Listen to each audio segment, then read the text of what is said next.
Voltamos e dando sequência à rodada de entrevistas com os candidatos à Prefeitura de João Pessoa, trazemos hoje o ex-governador da Paraíba, o Ricardo Vieira Coutinho. Seja bem-vindo, governador. Seja bem-vindo aí, Daniel Lustosa. Fiquem à vontade e vamos tirar as dúvidas dos paraibanos. Lembrando que você pode participar da entrevista pelo 988-6658-87. Manda a tua pergunta. O que é que está precisando no teu bairro? O que é que o próximo prefeito de João Pessoa pode fazer para te ajudar? Eu vou estar esperando porque sou tua voz aqui. Daniel, bom dia mais uma vez, é contigo. Bom dia, Jaceline. Bom dia a você que nos acompanha. O candidato Ricardo Coutinho já está aqui comigo. A partir de agora temos 15 minutos para principalmente debater propostas para João Pessoa. Ricardo, eu queria começar perguntando sobre o desemprego, que certamente está aumentando devido à pandemia. É visível na cidade o crescimento da informalidade, a ocupação da região do centro de João Pessoa, de calçadas. Como o senhor, caso seja eleito, vai tratar esse assunto? Essa questão, bom dia, Daniel. Essa questão do desemprego é uma questão que é nacional naturalmente, mas que atinge muito as cidades de médio porte. Não é? Se você observar bem, João Pessoa e o Brasil está se tornando um celeiro de precarização, de empregos precarizados. Você tem um aumento muito grande do comércio informal, incluindo a ocupação indevida dos espaços que deveriam ser públicos. Então é preciso agir. O poder público ele não agiu ao longo desses últimos anos. Eu quando saí em 2010, eu vou começar por essa questão, quando saí em 2010 a cidade estava toda regulada, mas não foi colocando as pessoas para casa não. Foi construindo o shopping Varadouro, foi construindo o shopping de Passagem na Lagoa, o shopping do Sapateiro, 80% do Mercado Central, o Mercado Valentino, ou seja, organizando e ao mesmo tempo liberando a cidade para que as pessoas pudessem caminhar. Eu vou ter que fazer o mesmo trabalho que eu fiz a partir de 2005, por incrível que pareça. É algo que não é razoável, porque se a cidade tivesse continuado no mesmo ritmo, nós não estaríamos com essa situação. A outra questão diz respeito a criar um ambiente de negócios. Não existe desenvolvimento da economia se você não tem uma gestão comprometida com esse ambiente de negócios. Às vezes o ambiente parte da confiança, parte da liderança, parte do comando. Né? Observe o estado da Paraíba, sob o meu governo, nós pegamos os piores anos da crise nacional e a Paraíba passou como se não houvesse crise. Havia crise sim, mas havia toda uma estratégia de investimentos, né, públicos para ativar setores da economia e promover empregos, que é o que efetivamente ocorreu. Eu quero diferenciar o ISS, eu quero reduzir o ISS para estabelecimentos que fiquem mais próximos dos bairros, porque aí você resolve também a questão da mobilidade humana. Né? Eu quero, na zona do centro histórico, transformá-la em zona especial de interesse cultural, zerar os impostos para a cultura e para a área do conhecimento, think tanks, tecnologia da informação, estimular isso naquela área, né? E quero fundamentalmente conversar muito com o empresariado para tornar a cidade segura. Nós só vamos ter uma retomada do emprego, da economia plena, quando essa cidade for segura sanitariamente falando, e principalmente na área do turismo. Então, são ações que precisam estar ao mesmo tempo convergindo para fazer com que elas surtam os seus devidos efeitos. O senhor falou em zerar alguns impostos como forma de incentivo, mas é claro que a gente está numa crise econômica. Isso vai ser ajustado de que forma? Algum outro imposto deve ser aumentado? Não. A gente tem uma reforma tributária, inclusive, em discussão, em andamento. Né? Eu acho que a reforma tributária, que é uma outra discussão, evidentemente, não é uma discussão municipal, e é preciso fazer com que o país, o imposto incida sobre renda e sobre patrimônio. Né? Sobre consumo, você penaliza os mais pobres. É assim que é o Brasil hoje. Mas essa é uma outra discussão. No caso do centro histórico, eu estou tratando de um patrimônio nacional. Eu estou tratando de algo que precisa ser incentivado a sua ocupação.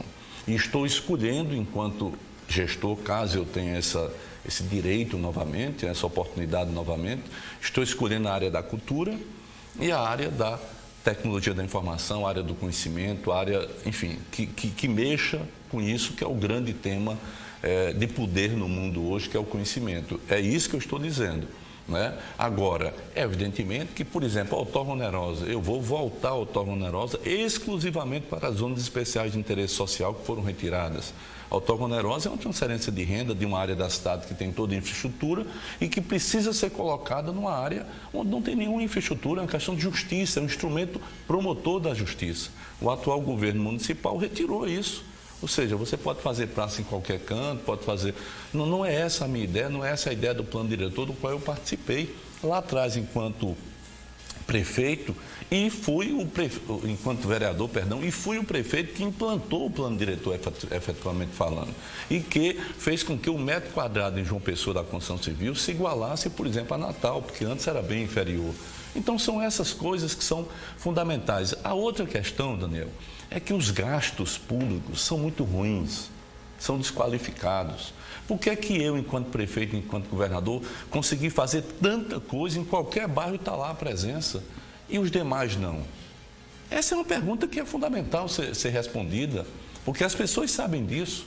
Em todos os bairros você encontra a presença, sabe, dos meus 5 anos de prefeito e dos 8 anos de governador. Enquanto que nas outras gestões você não consegue estabelecer isso. Candidato, vamos falar de saúde, que certamente é uma grande preocupação da população. O próximo prefeito ou prefeita vai enfrentar ainda a pandemia, vai tratar a questão da vacinação, pelo menos a distribuição dessas vacinas. Qual o seu planejamento para essa área que já estava precária aqui em João Pessoa e que a tendência é se agravar ainda mais? Essa área, ela é a mais aguda. Você tem um problema crônico na educação, por exemplo, mas você tem um problema profundamente agudo. Isso passa pela reorganização da rede básica de saúde. Nós perdemos a capacidade de encarar, por exemplo, os PSFs na lógica, na órbita da estratégia de saúde da família. Não se tem saúde preventiva. Isso ficou evidente agora na pandemia. Se achou que um leito de hospital combateria a pandemia. Não se combate pandemia com leito de hospital simplesmente. Se combate quebrando a transmissão lá na comunidade. E isso não foi feito. Então, reestruturar profundamente a atenção primária à saúde é o primeiro e imediato ponto. O outro ponto, zerar a fila de cirurgia eletiva. Tem gente com uma hérnia aqui na barriga há 3 anos, 4 anos. Tem gente esperando ressonância magnética há 2 anos. Ou seja, não é possível que uma cidade com 2 bilhões e 800 milhões de reais de orçamento cuide da saúde do povo dessa forma. Então, eu preciso ter uma atenção primária à saúde completamente revigorada, Ao mesmo tempo, eu preciso cuidar da média complexidade. Eu serei um prefeito, caso eu tenha essa oportunidade, repito, que eu vou entrar dentro do trauminha. As imagens que eu recebo cotidianamente são imagens não civilizadas. Você não pode ter uma pessoa esperando 14 dias por um leito numa cadeira. Você não pode ter uma pessoa que foi atendida lá de emergência no chão. Isso não é... E sabe por que isso acontece? Por falta de uma retaguarda.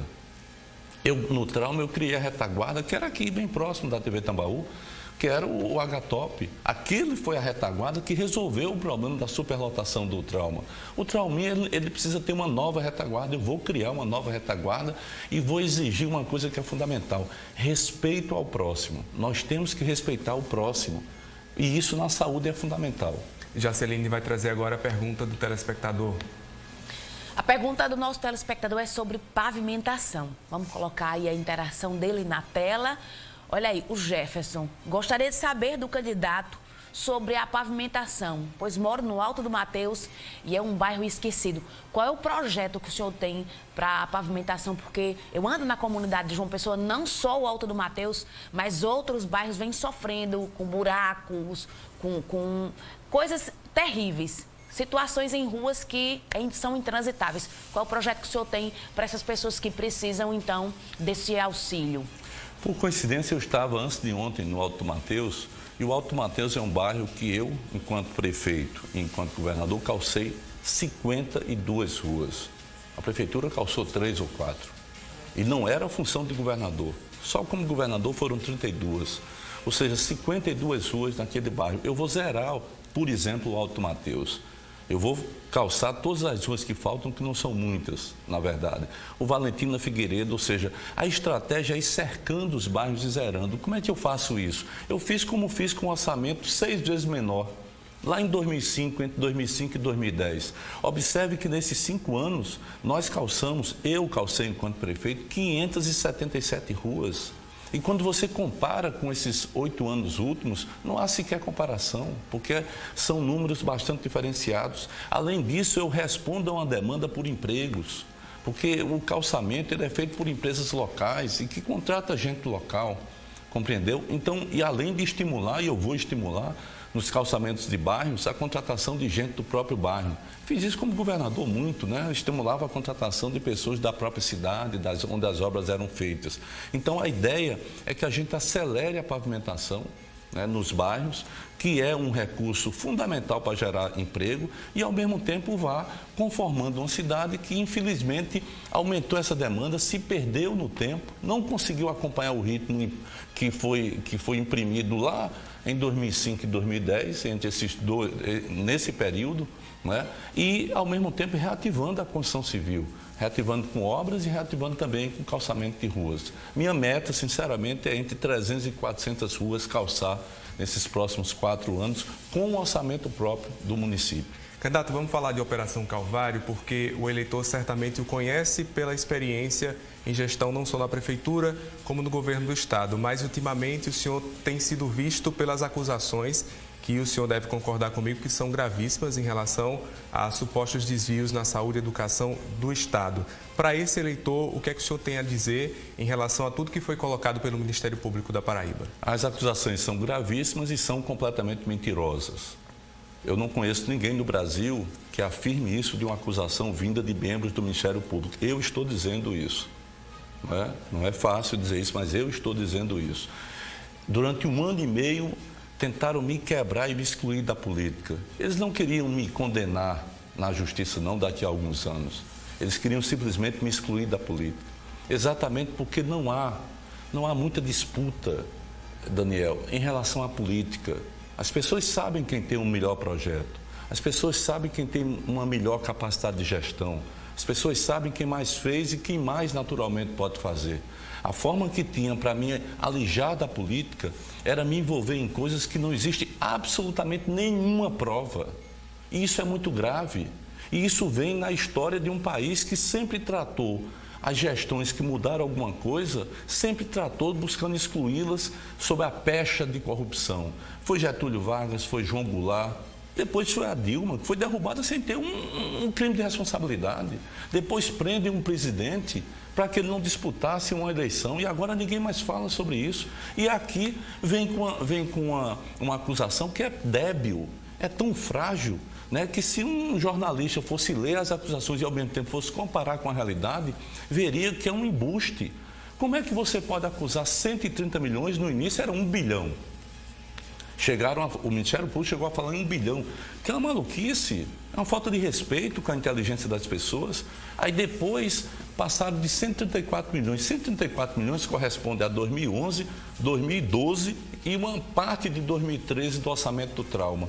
Como era possível retirar isso? 2 anos e meio de um hospital que funcionava e como funcionava, que acabou com seus problemas, que peguei com 148 leitos, deixei com 331. Tinha 10 leitos de UTI, deixei com 57.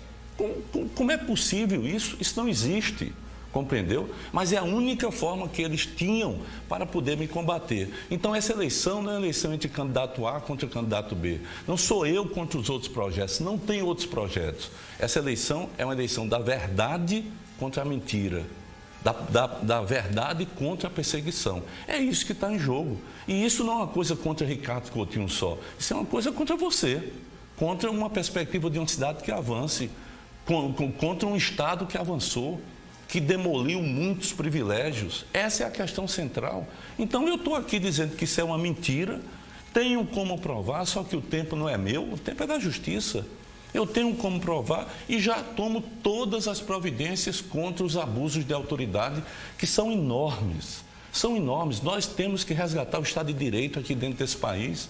Você não pode pegar uma pessoa, colocá-la na mídia sem dar qualquer tipo de espaço para que ela se defenda, destruir ou tentar destruir a reputação dessa pessoa e essa pessoa não ter absolutamente nenhuma prova contra ela.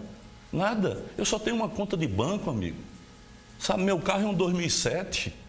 sabe? E não é porque eu não tivesse condição, eu tenho condição de comprar um carro, certo? Só que eu não me interesso, ou seja, minha vida é toda ela declarada. Então, eu é que sou corrupto e os meus adversários que enriquecem e que não conseguem dizer de onde vem esse dinheiro. Okay. Então, é lamentável que alguns membros do Ministério Público tenham entrado com isso, com a ajuda generosa de grande parte da mídia aqui dentro do Estado. Candidato, 40 segundos para as considerações finais. Eu quero exatamente dizer isso a você, né? Estão tentando levar a população de João Pessoa e a população da Paraíba a escolher entre a política e a mentira. Fiquem com a política, fiquem com a verdade. Né? Observem que se houvesse alguma coisa concreta, essas coisas estariam sobre a mesa. Mas não tem nada sobre a mesa, não tem um depósito que eu tenha recebido em qualquer parte da minha caminhada, não é só agora não, é na minha vida inteira. Não tem um empresário dentro dessa cidade ou dentro desse estado que porventura diga que recebeu algo ou que foi obrigado a pagar algo ilegal comigo. Então essa é a diferença fundamental, é a diferença de ter uma cidade que sirva a todos ou uma cidade que volta a ser um pequeno grupo. Ok, agradeço a participação do candidato Ricardo Coutinho. Amanhã recebemos Anísio Maia do PT, Jaceline. Obrigada, Daniel. Um abraço para você. Olha, não sai daí que eu vou para um rápido intervalo. Quando eu voltar, a gente, vai tomar aquele cafezinho gostoso e todo